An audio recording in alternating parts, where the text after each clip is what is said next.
Quand je suis mort, j'avais 31 ans. Ce que j'ai vécu à partir de ce moment a changé ma vie pour toujours. Je m'appelle Betty J. Idi. J'ai 78 ans. J'ai eu une expérience de mort imminente.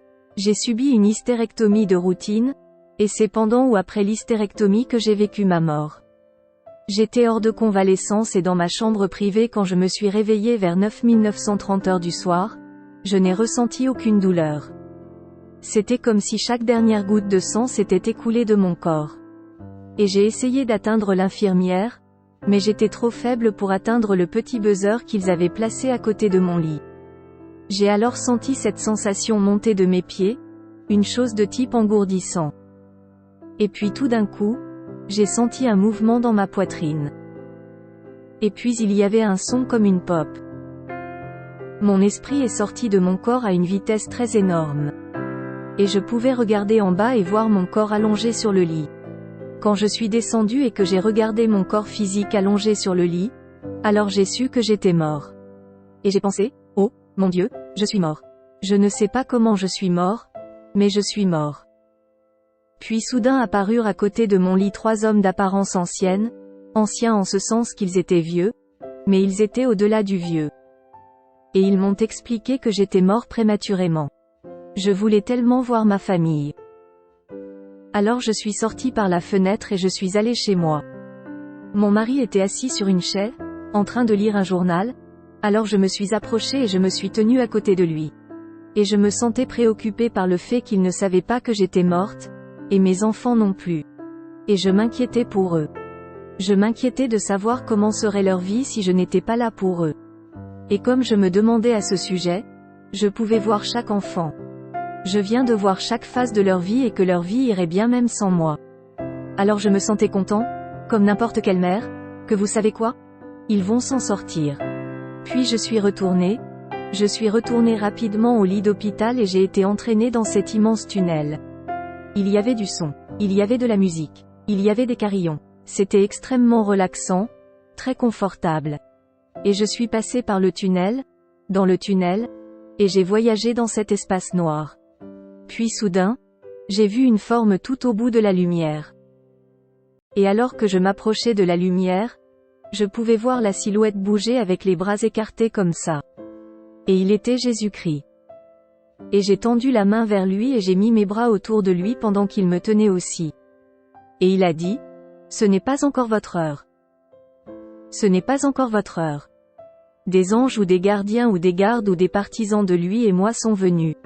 Il y avait 3 femmes. Et il a dit, « Montrez-lui tout ce qu'elle a besoin de savoir. » Puis ils m'ont emmené dans un jardin, et ils m'ont dit d'être là, de rester ici, de s'amuser. J'ai traversé le jardin et j'ai marché. Et c'était beau au-delà de toute description. Vous ne pouvez tout simplement pas imaginer les couleurs et la beauté, les fleurs de toutes sortes et autres sortes que nous n'avons même pas ici. C'est à ce moment-là que j'ai appris que je ne me souviendrai pas beaucoup de ce qui se passait. J'ai appelé ces hommes des anges en guerre, en ce sens qu'ils sont entrés dans le jardin et ils ont dit, « Êtes-vous prêts pour plus ?» Et je dis, « Oui, je le suis. » Et ils m'ont pris, et c'était comme une liberté de vol. C'est comme si nous venions de nous élever dans les airs, et nous venions de partir. Et nous avons voyagé de planète en planète. Et puis Jésus a dit que je devais retourner sur terre. Et j'ai dit, « Oh, s'il vous plaît, je ne peux pas y aller. » Je ne voulais pas partir. L'amour que j'y ai ressenti, l'acceptation totale. J'ai vu un bel homme que j'ai reconnu comme étant le Père. Dieu. Et j'ai couru vers lui et je suis tombée à ses pieds, ma tête sur ses genoux. Et il a dit, « Vous avez une mission, et je veux que vous voyiez ce que cette mission implique. Ensuite, vous devez revenir en arrière. » Je me souviens d'avoir voyagé rapidement. La prochaine chose que j'ai su, j'ai vu mon corps. Je suis entrée dans le corps non pas parce que je le voulais, mais parce que j'y étais obligée. Et j'en ai ressenti la noirceur sombre. Le corps humain comparé au corps spirituel est tellement différent. C'est plus tard, 5 ans plus tard, que je suis allée voir mon médecin et que j'ai dit, « Quelque chose m'est arrivé. J'ai besoin d'en discuter avec vous, et je veux savoir si vous en aviez une idée. » Que je suis mort. Et il a dit, oui. J'en étais conscient. J'ai commencé à rendre service parce que le service est notre plus beau don à Dieu. Lorsque nous aidons d'autres personnes, c'est pour leur rendre service. Je suis donc allé à l'hôpital ici à Seattle et j'ai fait du bénévolat au centre de recherche sur le cancer, où j'ai pu travailler avec les patients mourants ainsi qu'avec leurs familles. J'ai donc fait ça pendant plusieurs années.